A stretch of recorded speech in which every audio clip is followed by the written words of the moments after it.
नमस्कार दोस्तों, टीम आयाम के यूट्यूब क्लासेस पे आपका हार्दिक स्वागत है। इंडियन पॉलिटी में हम गठबंधन सरकार पढ़ेंगे इस क्लास में। आरएस प्रीलिम्स के सिलेबस में एक छोटा सा चैप्टर आपको मजाक मजाक में दे दिया लास्ट में। गठबंधन सरकार कुछ नहीं है, बिल्कुल इजी टॉपिक है, 3 या 4 पेज में ख़त्म हो जाता है, कुछ है ही नहीं है, यूँ समझिए आप। और अगर घुमा कर पूछना चाहें तो फिर कोई उस सवाल को कर नहीं सकता।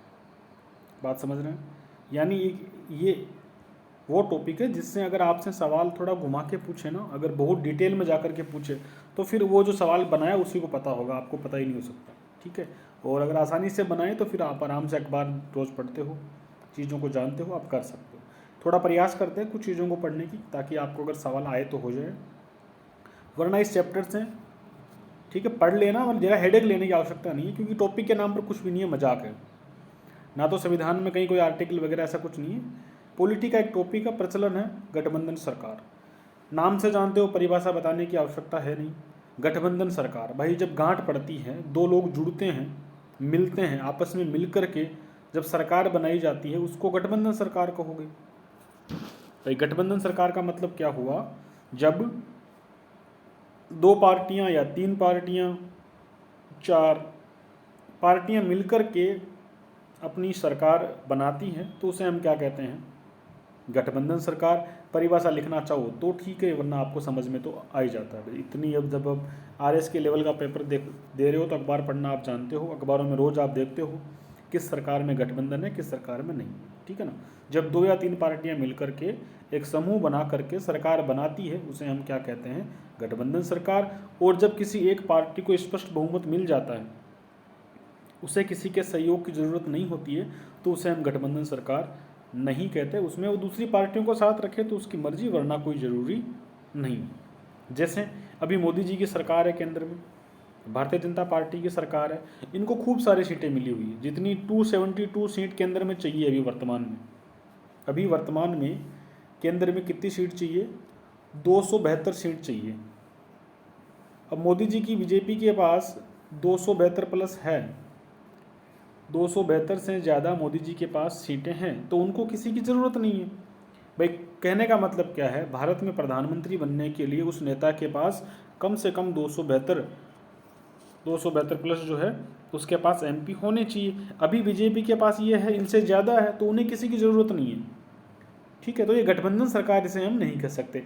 अब कुछ पार्टियां इसके साथ पहले से जुड़ी हुई है। 2 प्रकार से देखो, गठबंधन 2 प्रकार से होता है। आप गठबंधन का मतलब समझ गए ना। अब आप गठबंधन का एक आइडिया समझो कि गठबंधन का मतलब आप समझ गए, तो मुझे वो मेहनत करने की आवश्यकता नहीं है। गठबंधन होता क्या? गठबंधन का आप थोड़ा मतलब समझ लो। 2 प्रकार का गठबंधन होता है। एक तो होता है चुनाव पूर्व। क्या होता है? चुनाव पूर्व। एक होता है चुनाव के बाद।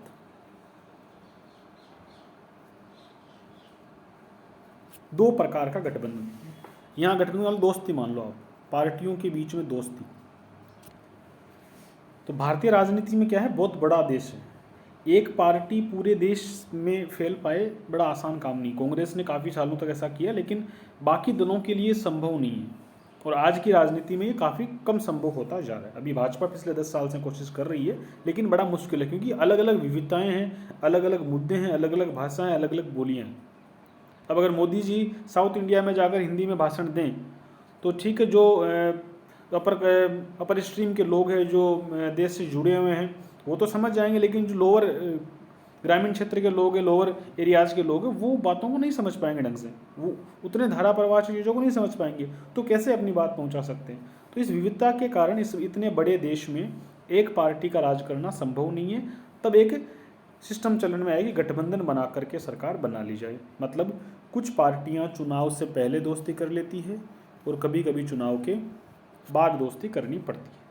चुनाव से पहले दोस्ती करती है, जैसे भाजपा का जो गुट है उसका नाम है एनडीए। भाजपा अपनी जो दोस्ती वाला समूह बनाती है ना चुनाव से पहले, उसका नाम क्या है? एनडीए है। और जो कांग्रेस बनाती है उसका नाम यूपीए है। ठीक है। नेशनल डेमोक्रेटिक अलायंस, राष्ट्रीय जनतांत्रिक गठबंधन, ये भाजपा का है। और यूपीए यूनाइटेड प्रोग्रेसिव अलायंस संयुक्त प्रगतिशील मोर्चा, ये किसका है? कांग्रेस के साथ वाली पार्टियों का है, और एनडीए भाजपा के साथ वाली पार्टियों का है। तो इस प्रकार से चुनाव के पहले भी ये गुट एक अपना एक समूह बना लेते हैं, और उसमें जो जो इनका साथ देने वाली पार्टी, अब उनकी हो सकती है विचारधारा एक ना हो, उनके नेता एक ना हो, अलग अलग पूरी विचारधारा हो, लेकिन वो कभी कभी सरकार बनाने के लिए दूसरी सामने वाली पार्टी को हराने के लिए एक साथ आ जाते हैं। ये तो पहले, जैसे मान ले अभी हमारे राजस्थान में आपने देखा होगा, भाजपा और हनुमान बेनीवाल चुनाव से पहले साथ आए थे। जब 2019 का लोकसभा चुनाव हुआ तो राजस्थान में नागौर की लोकसभा सीट से हनुमान बेनीवाल आरएलपी के टिकट पर चुनाव लड़े थे, टाइर उनका चुनाव चिन्ह था। भाजपा से उनका गठबंधन था, मतलब भाजपा से उनकी दोस्ती हो गई, और भाजपा और हनुमान बेनीवाल ने बैठ करके तय किया कि नागौर सीट से मैं चुनाव लड़ूंगा, आप अपना कैंडिडेट वहाँ मत उतारिएगा, आप अपनी वोट मुझे दिलवा दीजिए। ऐसा जो गठबंधन होता है, ऐसी जो दोस्ती होती है, उसे बोलते हैं चुनाव पूर्व का गठबंधन। ठीक है, अब आते हैं चुनाव बाद वाले गठबंधन में।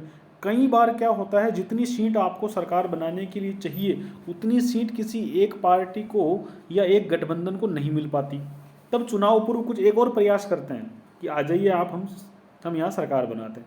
जैसा महाराष्ट्र में हुआ, महाराष्ट्र में चुनाव से पहले तो क्या था, भाजपा और शिवसेना साथ लड़ रहे थे। देखो महाराष्ट्र में बड़ा दिलचस्प हुआ, महाराष्ट्र में क्या हुआ, अभी उद्धव ठाकरे वहाँ के मुख्यमंत्री हैं, महाराष्ट्र में चुनाव से पहले भाजपा शिवसेना साथ थी, ठीक है, और जैसे ही चुनाव खत्म हुआ भाजपा शिवसेना अलग हो गई। कोई इनके कोई लिखित ऐसा कोई स्टाम्प पे लिखा नहीं होता है कि आपको साथ रहना है, यहाँ कोई स्टाम्प पे लिखा हुआ नहीं होता कि भाई जो चुनाव से पहले दोस्त थे वो चुनाव के बाद दोस्त रहेंगे, जो 2 साल पहले दोस्त थे वो आज 2 साल बाद दोस्त रहेंगे।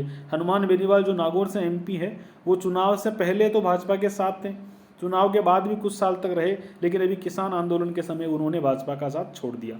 तो ऐसा कोई स्टाम्प पर लिखा हुआ नहीं होता, कोई भी पॉलिटिकल पार्टी कभी भी किसी का भी साथ छोड़ सकती है, किसी का भी साथ जोड़ सकती है, उसकी मर्जी।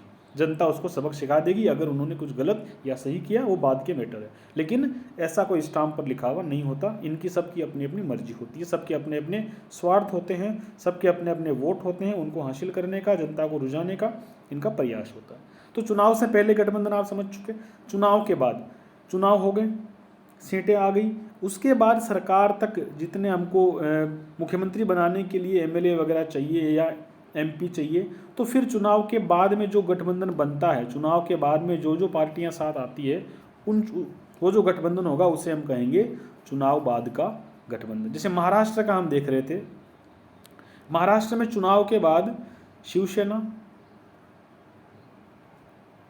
कांग्रेस और एनसीपी, शरद पवार की पार्टी, ये तीनों एक साथ आकर के इन्होंने अपना मुख्यमंत्री बना दिया उद्धव ठाकरे को। तो चुनाव के बाद भी गठबंधन हो सकता है, चुनाव के पहले भी गठबंधन हो सकता है, ये थोड़ा ध्यान रखिएगा, सत्य सत्य कथन बनाकर पूछ लेगा। ठीक है, भारतीय राजनीति में गठबंधन की अवधारणा चुनाव के पहले भी होती है और बाद में भी होती है, मतलब पार्टियां आपस में मिलकर के चुनाव लड़ सकती है और रिजल्ट के बाद भी आपस में मिलकर के सरकार भी बना सकती है। ठीक है, चलिए गठबंधन सरकार की विशेषता है। देखो मैं आपको लिख के दिखा रहा हूँ, सिर्फ लिखा हुआ, बाकी इधर से कुछ काम का नहीं है। आपके दिमाग में अगर कंसेप्ट क्लियर है ना, बात आपके दिमाग में समझ में आ चुकी है गठबंधन क्या होता है, तब उसकी सारी विशेषताएं आपको याद होगी। फिर भी फॉर्मेलिटी के लिए अपन यहाँ पर पढ़ लेते हैं। गठबंधन सरकार की विशेषताएं देख लेते हैं क्या होती है। गठबंधन कुछ प्राप्तियों, वस्तुओं अथवा मानस के आधार पर बनाए जाते हैं, मतलब कुछ ना कुछ प्राप्ति, दोनों काट दो बनाइए आप चाहो, समझ में नहीं आए तो, कुछ प्राप्ति के लिए बनाया जाता है। भाई शिवसेना और कांग्रेस साथ में आ रही है, कभी भी लाइफ में कभी बनी नहीं इनके बाद, लेकिन इस बार बनी तो कुछ समझौता हुआ होगा, बीच में कुछ ना कुछ तो हुआ। आप हमारे इतने मंत्री बना दो, हमारे इस मुद्दे पर आप सहमत हो जाओ, आप ये करना हम ये करेंगे, कुछ ना कुछ तो इनको एक दूसरे से प्राप्त होता है, तभी तो ये बनाते हैं। यहाँ शिवसेना को क्या प्राप्त हुआ, उद्धव ठाकरे को मुख्यमंत्री बनाया गया है, तो शिवसेना को तो मुख्यमंत्री का पद मिल गया। कांग्रेस को क्या मिला, कुछ मंत्री बनाए होंगे, कोई डील हुई होगी। एनसीपी को क्या मिला, महाराष्ट्र में इनकी भी कोई बात रखी होगी, तो इनके आपस में कोई डीलिंग होती है जिससे इनको कुछ प्राप्त होता है, वो चाहे मुद्दा हो सकता है, चाहे कोई पद वगैरह कुछ भी हो सकता है। क्लियर, ये पहली विशेषता हमने देखी। गठबंधन का आशय ये कम से कम दो, भाई कम से कम 2 तो होनी चाहिए ना, इसमें कौन सी बड़ी बात है। गठबंधन प्रणाली का आधारभूत सिद्धांत है विशिष्ट हितों का अस्थायी सम्मिलन। विशिष्ट अलग अलग हितों का अस्थायी सम्मिलन, स्थायी नहीं होता ये। हनुमान बेनीवाल और भाजपा की दोस्ती स्थायी थोड़ी थी, टूट गई ना। इसी तरीके से शिवसेना और भाजपा की दोस्ती थी, पहले टूट गई। पंजाब में अकाली दल और भाजपा की दोस्ती थी, टूट गई। ऐसे चलता रहता है, कोई इनका वो नहीं है, ठीक है। राजनीति है, सब कुछ जायज है इधर। चलिए, गठबंधन राजनीति स्थिर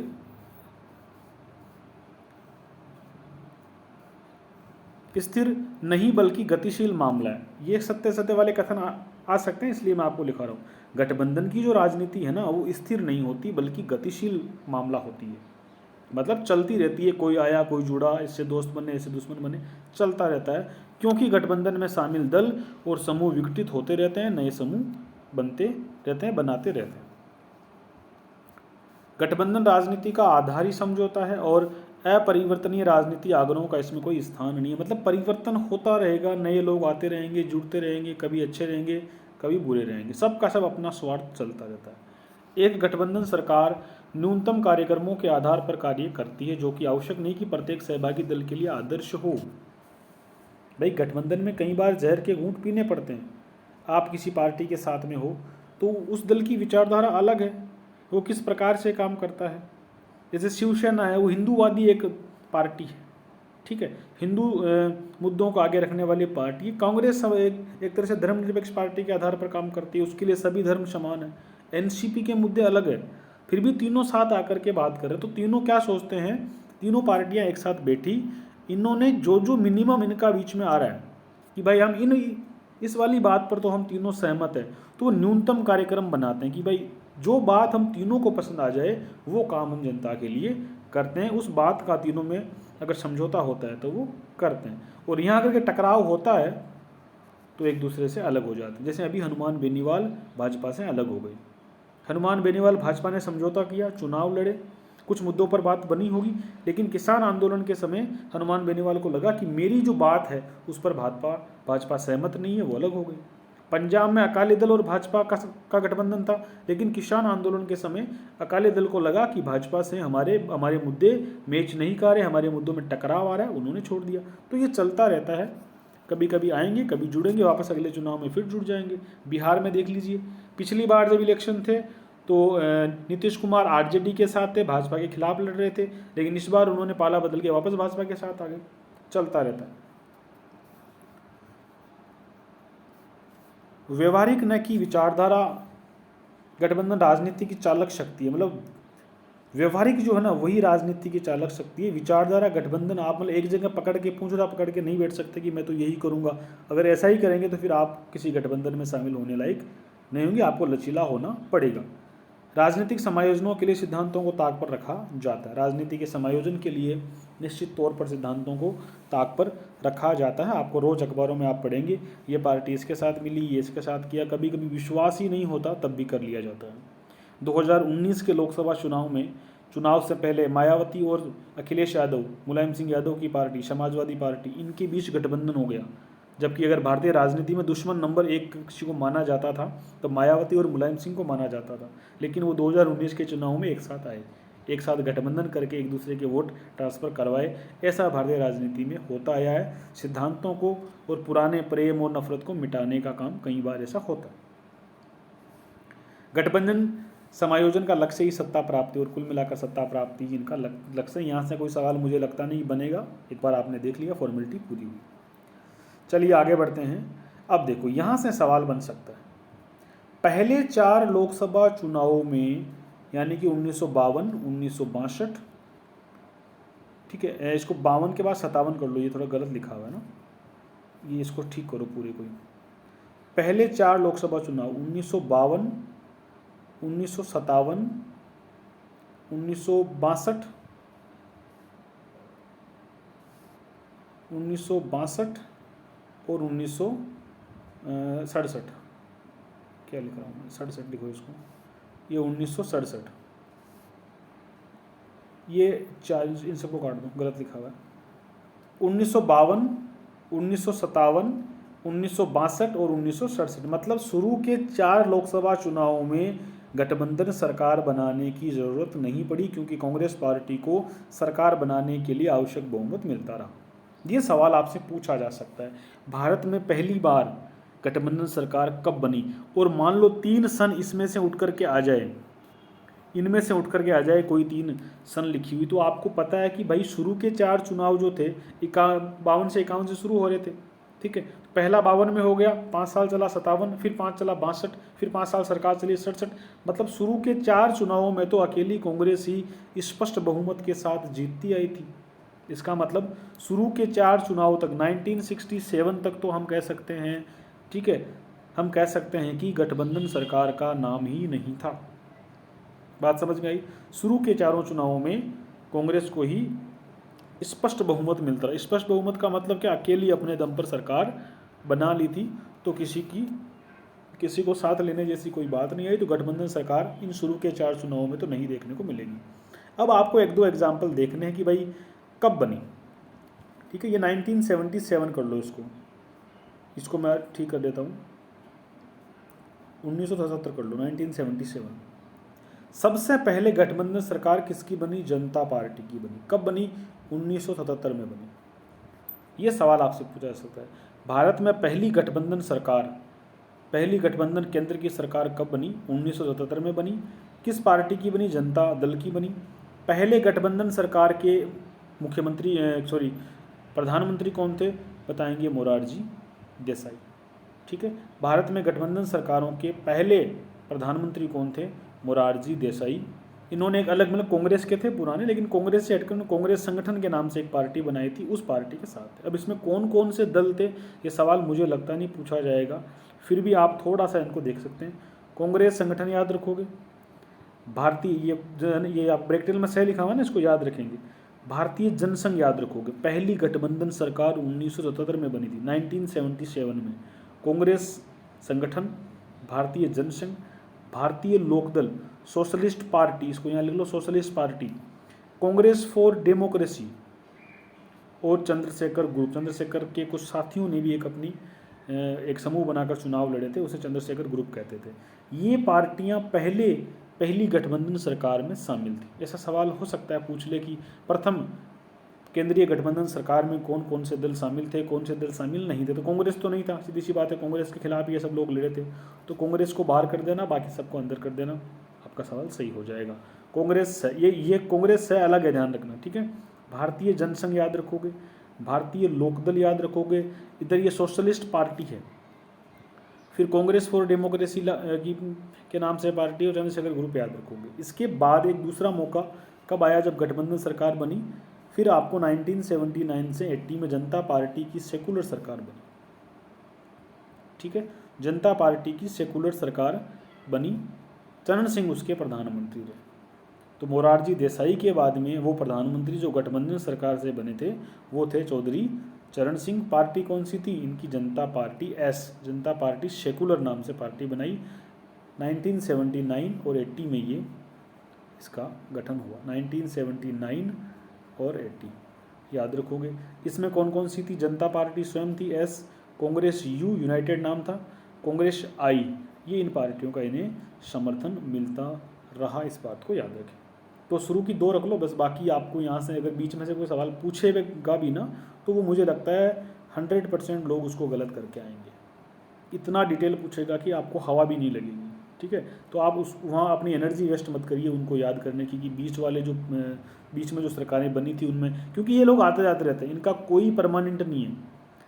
अगले 3 महीने बाद कोई छोड़ के चला गया तो आप क्या करोगे, है ना। 6 महीने बाद कोई छोड़ के चला गया तो क्या करोगे, कोई गारंटी नहीं है इनकी ये साथ रहे होंगे बाबत में। ये बदलते रहते थे, दोस्त दुश्मन बनाते रहते थे, तो यहाँ से कोई सवाल बनने जैसी उम्मीद हम नहीं कर सकते। ठीक है, पहला कोलिशन गवर्नमेंट का आप पीएम ढूंढ लो कि भाई मोरारजी देसाई साहब है, दूसरे कौन है, चौधरी चरण सिंह। इतना ही याद रखिए, इधर से ज़्यादा हमको इधर से एनर्जी नहीं लगानी, कोई फ़ायदा नहीं है। कॉस्ट बेनिफिट आपको पता होनी चाहिए, जिस चीज़ पर हम कितना खर्च कर रहे हैं, क्या हमें वो फ़ायदा कर रहा है उतना। ये वाला चैप्टर आपको ज़्यादा खर्चे वाला चैप्टर नहीं है। ऐसा नहीं कि अभी इस चैप्टर को 2 दिन तक पढ़ो, नहीं, 15-20 मिनट पढ़ के छोड़ दो इस टॉपिक को, आएगा तो कर लेंगे, या फिर ऐसा सवाल उठ के आएगा जो आपसे नहीं होगा, मुझसे भी नहीं होगा, इतना डीप आ सकता है। क्लियर, तो इस पर एनर्जी ना गंवाएं।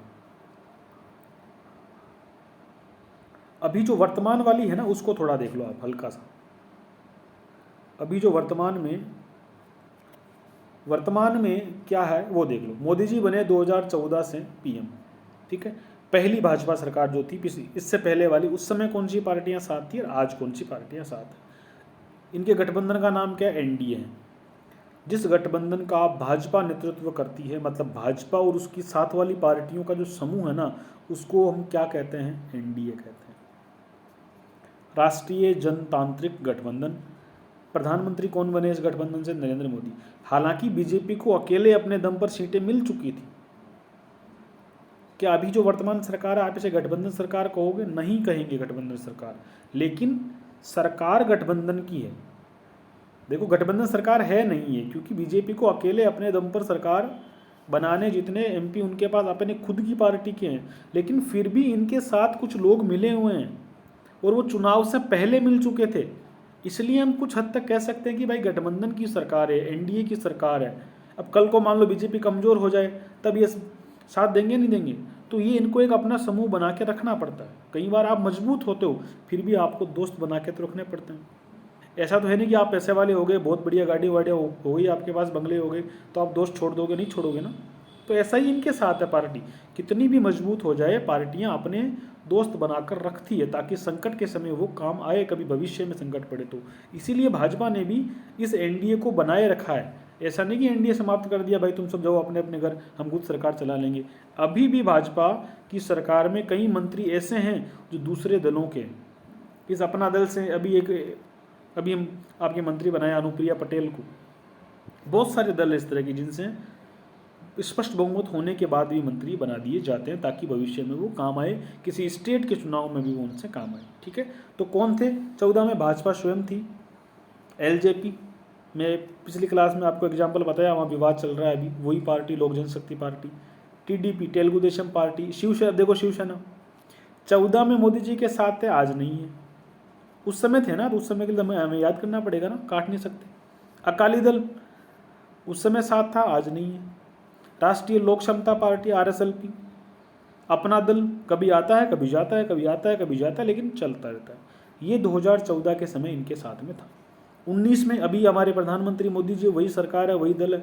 अभी कौन? देखो अकाली दल अब निकल गया। अभी जब नोट्स लिखे गए थे, ये बात पुरानी है, ठीक है।